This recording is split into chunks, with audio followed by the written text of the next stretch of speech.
Olá, eu sou a Lenora e você está no canal Diários Esquecidos. Hoje eu vou contar para vocês uma narrativa clássica de terror do escritor inglês Arthur Conan Doyle.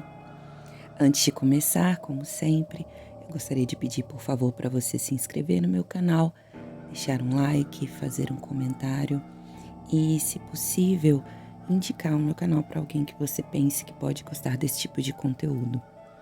Se você estiver me ouvindo nas plataformas de podcast, eu gostaria de pedir, por favor, para você se inscrever no meu canal do YouTube.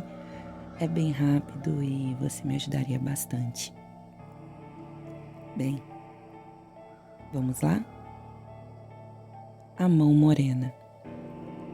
Toda a gente sabe que Sir Dominic Holden, o famoso cirurgião da Índia, fez-me seu herdeiro, transformando desse modo um médico pobre num opulento proprietário. Muitos também sabem que pelo menos 5 pessoas se atravessaram em meu caminho por acharem a escolha de Sir Holden arbitrária ou caprichosa. A essas, posso assegurar que estão redondamente enganadas e que, embora eu conhecesse Sir Holden apenas nos últimos tempos de sua vida, ninguém fez mais por lhe merecer a estima. Posso mesmo afirmar que em toda sua vida ninguém fez mais por ele. Não pretendo que aceitem a minha afirmativa, nem que creiam no que vou contar. Parece obra de pura imaginação, mas como me sinto no dever de contá-la, aqui ponho. Quer me creiam, quer não. Sir Dominic Holden foi o mais notável cirurgião da Índia no seu tempo. Começou no exército e depois estabeleceu-se como particular em Bombaim, de onde era chamado para todos os pontos da Índia. Seu nome está muito ligado ao Hospital Oriental por ele ter fundado e sustentado. Tempo veio, entretanto, em que a sua constituição de ferro começou a dar sinais de cansaço, fazendo com que seus colegas, talvez não desinteressadamente, fossem unânimes em aconselhá-lo a voltar para a Inglaterra. Sir Holden resistiu enquanto pôde, até que seu estado se agravou e ele ressurgiu em Londres, alquebrado em busca de Wiltshire, sua terra de nascimento. Lá, adquiriu uma grande propriedade na fímbria Aylesbury Plain e consagrou seus últimos anos ao estudo da anatomia comparada, que era sua vocação e na qual se tornara autoridade mundial. Nós, da família, ficamos muito excitados com a volta já esperada de tio tão rico e sem filhos. Sir Holden, embora nada exuberante na hospitalidade, mostrou que tomava os parentes em linha de conta, a cada um de nós mandando alternativamente convite para uma estada lá. Desejava conhecer-nos. Por um primo tive informação de que essas estadas eram bem melancólicas e em vista disso foi com ideias mal definidas que me dirigi para lá, quando minha vez chegou.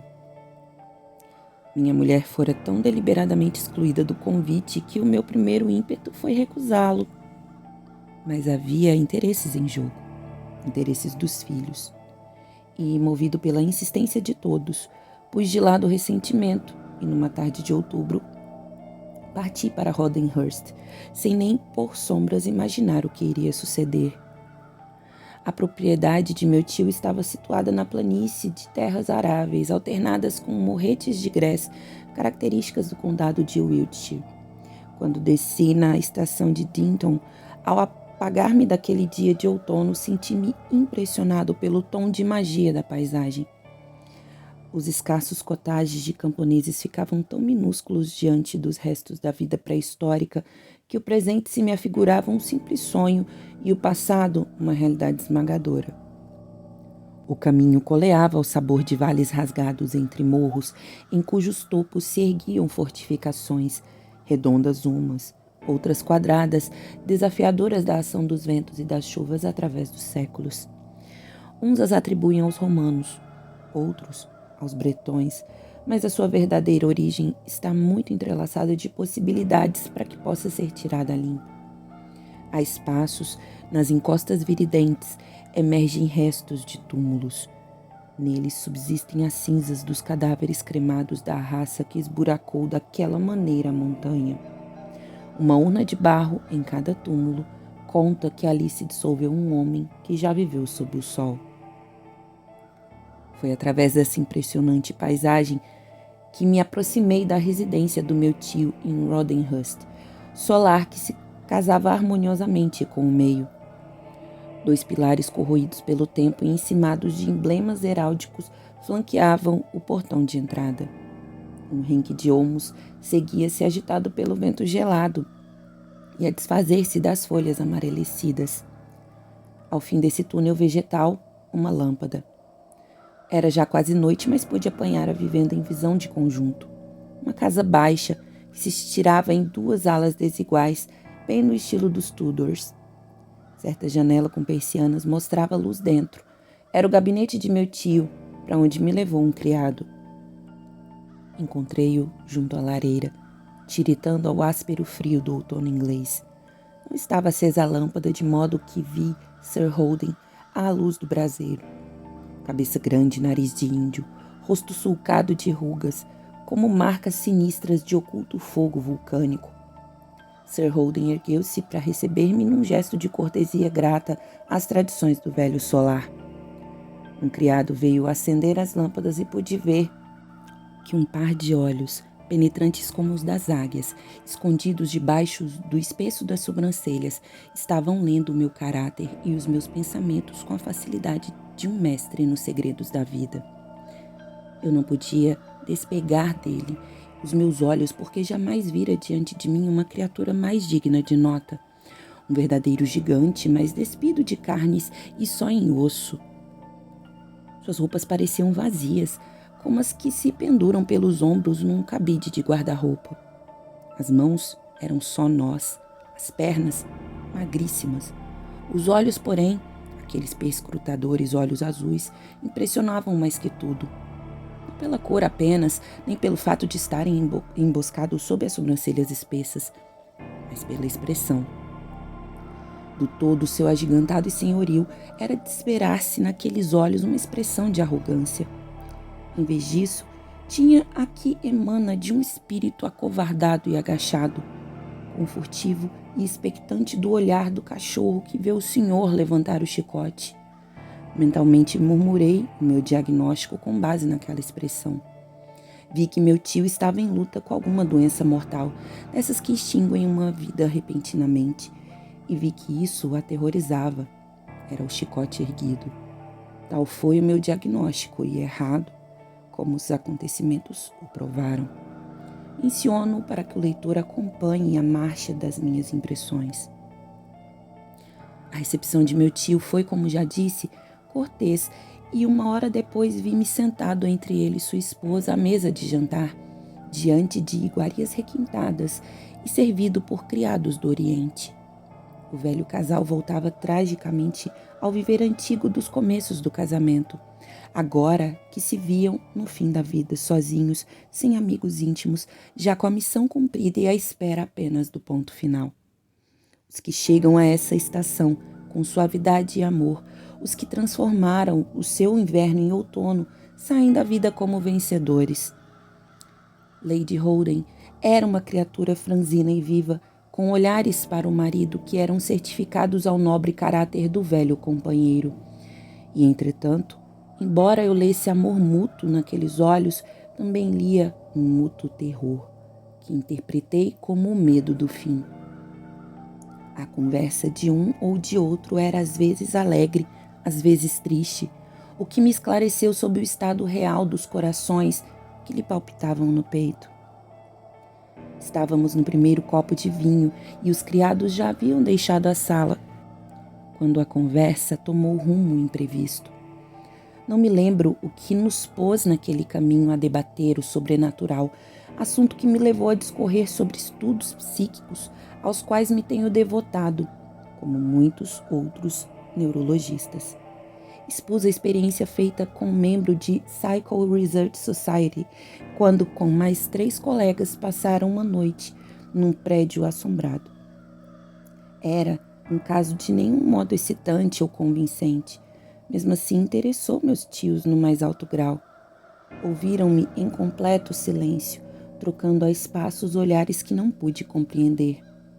Logo depois, Lady Holden ergueu-se da mesa e saiu da sala. Sir Holden ofereceu-me charutos e pusemos-nos a fumar em silêncio. Notei que sua mão, toda ossos, estremecia ao levar o charuto à boca, e por esse detalhe conheci que seus nervos vibravam como cordas de violino. Pressenti que estava na iminência de uma confissão e calei-me para melhor precipitá-la. Por fim, voltou-se na cadeira e teve um gesto de quem lança de si os últimos escrúpulos. Do pouco que sei, vi e ouvi do Sr. Dr. Herrick, disse-me ele. Verifico que é exatamente o homem que procuro. Encanta-me muito ouvir isso, Sir. Sua cabeça me parece firme e fria. Não suponha que eu esteja a lisonjeá-lo. As circunstâncias são por demais sérias para que eu perca tempo com insinceridades. O senhor tem conhecimentos especiais desses assuntos e os vê de um ponto de vista filosófico que lhes tira toda a vulgaridade. Diga-me, acha que poderia assistir a uma aparição sem impressionar-se de maneira desastrosa? Perfeitamente, Sir. E interessa-se por isso? Profundamente, disse eu. Como observador psíquico, pode o senhor ponderar sobre o fato de um modo impessoal, como um astrônomo pondera sobre um cometa que surge? Exatamente, Sir. O velho deu um prolongado suspiro. Creia-me, Sr. Hardrake, que houve tempo em que eu não podia falar como estou agora falando. Minha calma ficara famosa na Índia. Ainda durante os dias trágicos da insurreição dos cipaios, essa calma não me abandonara por um só instante. E, entanto, veja ao que estou reduzido. Sou a mais apavorada criatura de todo o contário de Wiltshire. Não fale muito arrogantemente dessa matéria que se arrisca um terrível teste como o que tive. Um teste que poderá levá-lo ao hospício ou ao túmulo. Esperei pacientemente que Sir Holden entrasse no âmago da sua confidência. Aquele prefácio enchera-me de curiosidade. De alguns anos a esta parte, começou ele, a minha vida de minha mulher tornou-se profundamente miserável, por um motivo que parece grotesco. E a familiaridade com esse motivo, em vez de tudo atenuar como faz toda a familiaridade, mais e mais me destrói os nervos pelo atrito constante. Se o senhor não sente o medo físico, Dr. Hardrake, eu terei muito gosto em ouvir a sua opinião sobre o fenômeno que tanto nos perturba. Embora pouco valha a minha opinião, disse eu, estará ela inteiramente ao seu serviço, Sir. Poderei saber a natureza deste fenômeno? Creio que a sua opinião terá maior valor se de nada for informado antecipadamente. O senhor sabe muito bem a ação das impressões subjetivas sobre o objetivo e deve guardar-se de tê-las a prejudicar a experiência. Que devo fazer então? Vou dizer, quer ter a bondade de acompanhar-me? E assim dizendo, Sir Holden levou-me para fora da sala, rumo a um grande laboratório cheio de instrumentos científicos. Uma prateleira corria pela parede com dezenas de vidros contendo preparações anatômicas. O senhor vê que eu ainda insisto nos meus velhos estudos, disse o famoso cirurgião. Estes frascos constituem os remanescentes da preciosíssima coleção que perdi no incêndio de minha casa em Bombaim, no ano de 1892. Foi um grande desastre na minha vida sob vários aspectos.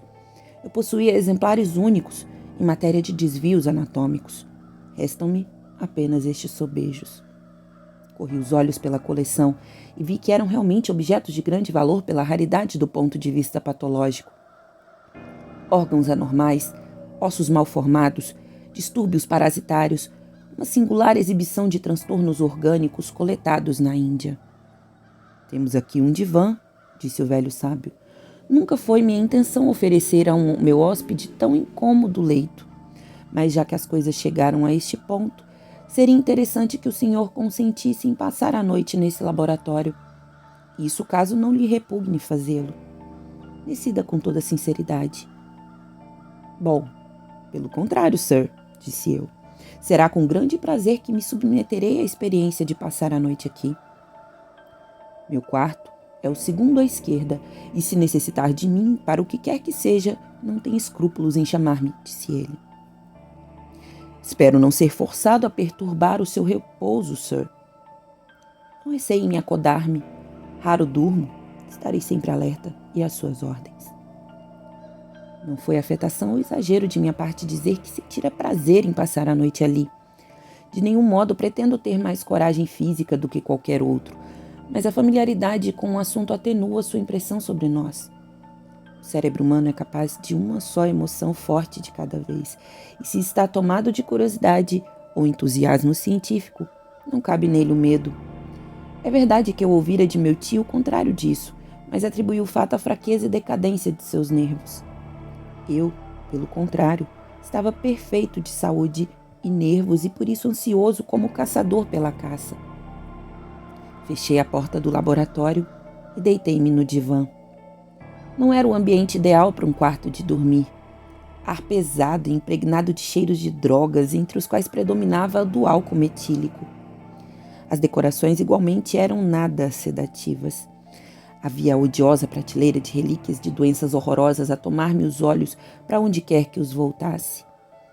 As janelas não tinham estores, de modo que a lua, em minguante, punha na parede fronteira um quadrilátero de prata. Quando apaguei a lâmpada, essa claridade assumiu singular importância. Silêncio absoluto pela casa inteira, e tal que o rumor das brisas nas árvores lá fora chegava até mim. E, ou fosse o embalo hipnótico desses sussurros externos, ou o cansaço de um dia de viagem, cheio de emoções, breve me senti imerso em sono profundo. Fui despertado por um rumor qualquer que imediatamente me fez sentar no divã. Algumas horas já se haviam passado, de modo que o quadrilátero de luar mudara de posição, aproximando-se de mim. O resto da sala desaparecia imerso na escuridão. A princípio nada vi. Depois, à medida que meus olhos se iam afazendo a penumbra, verifiquei, com um arrepio pelo corpo, que qualquer coisa se movia ao longo da prateleira. Um som macio, como de sandálias, chegou-me aos ouvidos e vagamente discerni um vulto humano que caminhava cauteloso. Ao cruzar pela faixa de luz, pude distingui-lo com precisão. Era um homem atarracado, vestido de uma espécie de buréu escuro que lhe caía liso dos ombros aos pés. Tinha a cor do chocolate e na cabeça uma massa de cabelos negros enrodilhada atrás, como certas mulheres usam. Caminhava lentamente, com os olhos fixos na direção dos frascos cheios dos horríveis resíduos humanos. O vulto ergueu as mãos. Não foi bem isso. Ergueu os braços em gesto de desespero e percebi que tinha só uma das mãos. O braço direito terminava em um coto. Em tudo mais, era um homem como qualquer, podendo passar por um dos criados de Sir Holden que ali houvesse entrado em busca de qualquer coisa. Unicamente a sua súbita aparição é que me sugeriu algo de sinistro. Levantei-me, acendi a lâmpada e examinei cuidadosamente a sala. Não havia sinal do meu visitante e tive de concluir que sua aparição representava algo fora das leis naturais que conhecemos. Fiquei acordado pelo resto da noite e nada mais aconteceu. Sou madrugador, mas o meu tio era ainda mais. Quando deixei o laboratório, já o encontrei medindo passos à frente da casa. Ao ver-me, precipitou-se ao meu encontro. Então, exclamou, viu? Um indiano sem uma das mãos? Sim. Vi sim. Contei-lhe tudo quanto ocorrera. Ao concluir, Sir Holden encaminhou-me para o seu escritório. Temos algum tempo antes do breakfast, disse ele. Bastará para que eu lhe dê uma explicação deste mistério, se é que posso explicar o inexplicável. Em primeiro lugar, se eu lhe disser que de 4 anos para cá, tanto em Bombaim como a bordo ou aqui, ainda não se passou uma só noite em que meu sono fosse perturbado por essa aparição. O senhor compreenderá o motivo deste meu miserável estado. O programa é sempre o mesmo.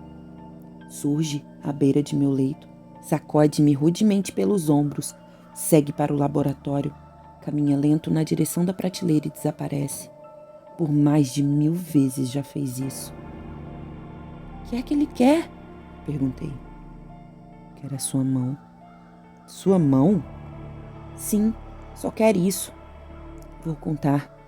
Fui uma vez chamado a Penshaver para uma consulta, 10 anos atrás, e nessa ocasião tive ensejo de examinar um indiano que passava numa caravana afegã. Esse indiano das montanhas, lá do outro lado de Kafiristan, falava um dialeto pashto.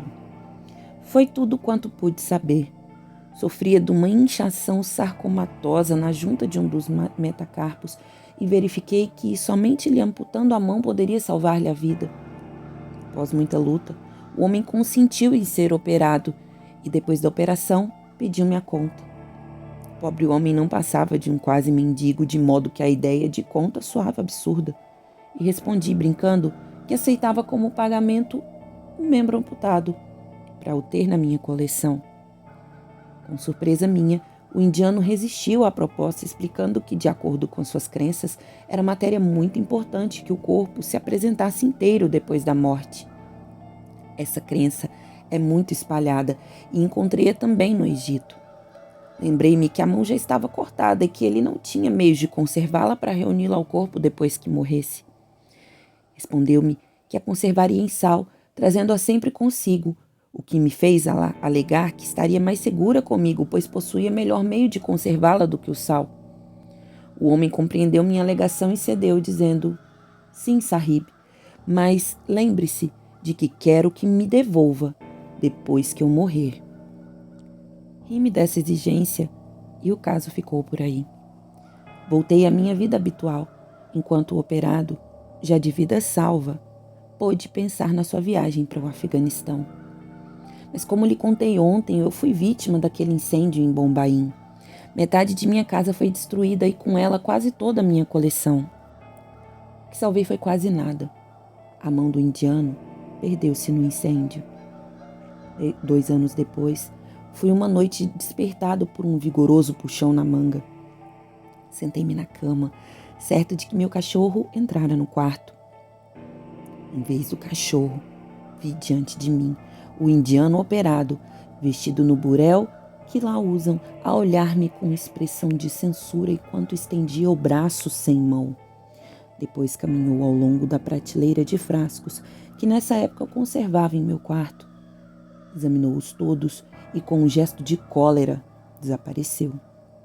Compreendi que acabara de falecer e que, tal como prometera, tinha vindo buscar a mão que me dera a guardar. Eis aí o caso, Dr. Hedrick. Todas as noites, desde essa época e à mesma hora, o fato se repete. Isso já tem 4 anos. O efeito causado em mim pode equiparar-se ao do suplício do pingo d'água. Trouxe-me insônia porque não há dormir possível com o pensamento no que a horas tantas vai fatalmente suceder. Isso envenena-me os últimos anos de vida e também os de minha mulher, que é companheira em tudo. Nesse momento, soou a campainha anunciando o breakfast. Vamos para a sala de jantar. Minha mulher deve estar ansiosíssima por saber como o senhor passou a noite. Estou muito grato pela coragem com que nos assistiu, porque o fato de uma terceira pessoa haver testemunhado a aparição tira-nos um peso da alma. A hipótese de ser loucura nossa, minha e de minha mulher. Foi essa história que Sir Holden me narrou. Uma história que para muitos parecerá da mais grotesca impossibilidade, mas que, depois da minha experiência naquela noite, e também por causa das minhas experiências anteriores sobre a matéria, fui forçado a admitir como verdade pura.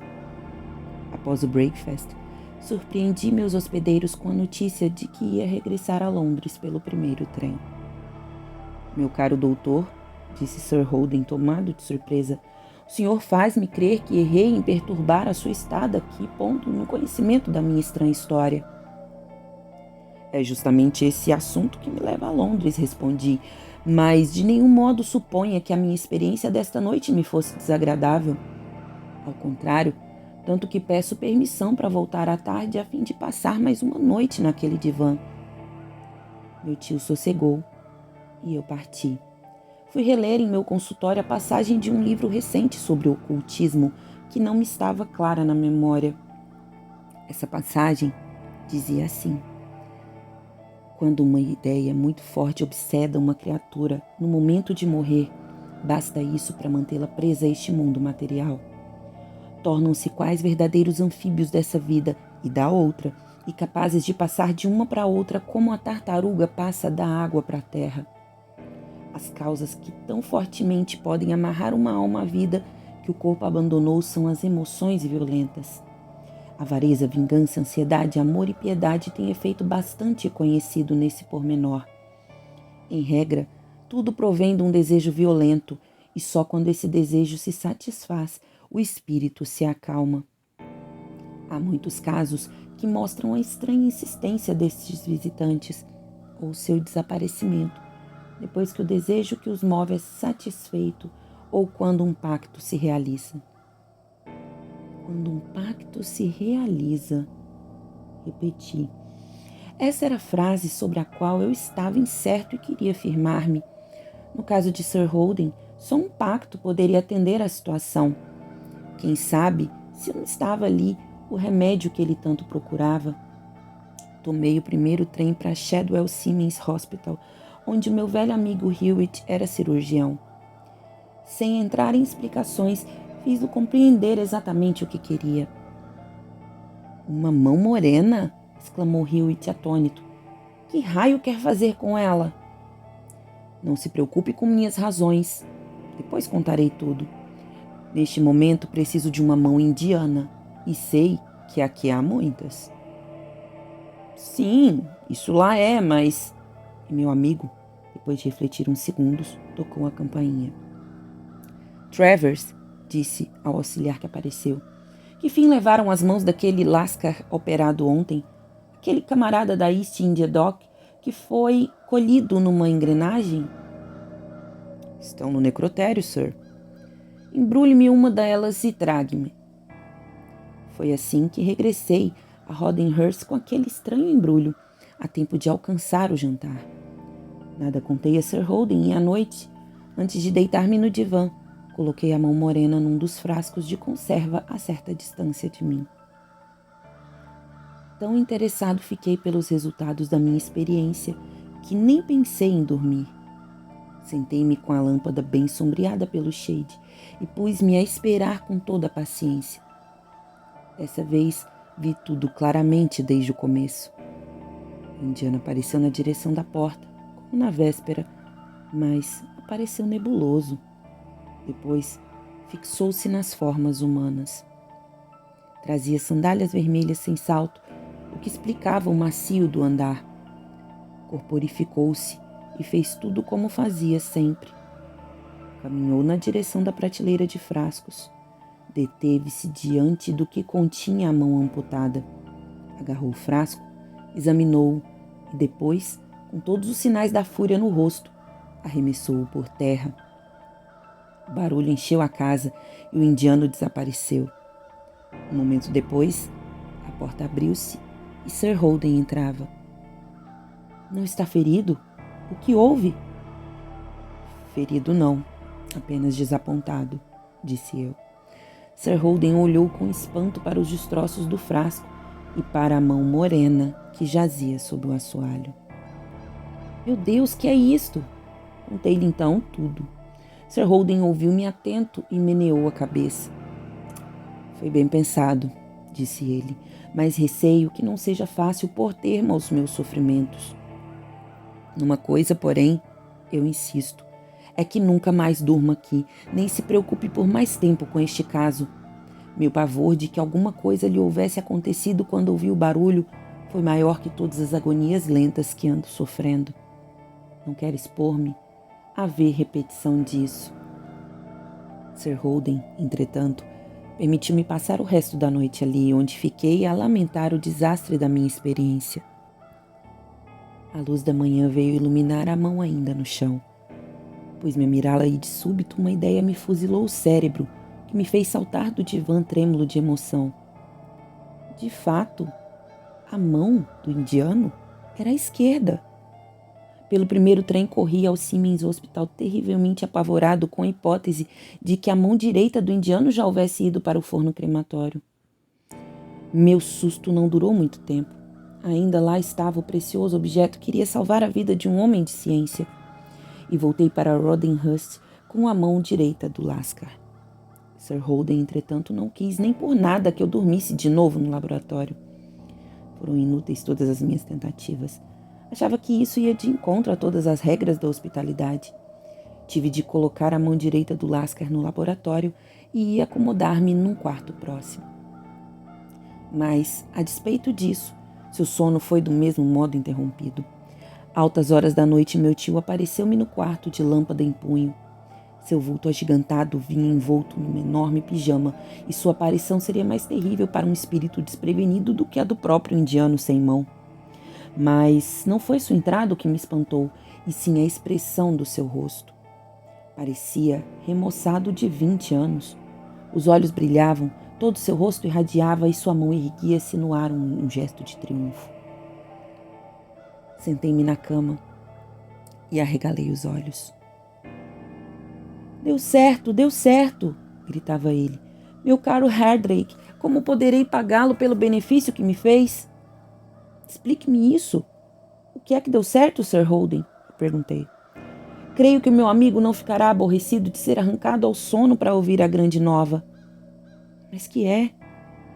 Não tenho mais dúvida nenhuma, e tudo que devo ao meu querido sobrinho, disse ele. Nunca esperei isto de homem nenhum. Que poderei fazer que pague tão enorme benefício? Foi a providência que o mandou aqui para me salvar. Salvou minha vida e a razão, porque eu não suportava mais este inferno em vida. O manicômio ou o túmulo já estavam à minha espera, e minha pobre mulher, a coitada.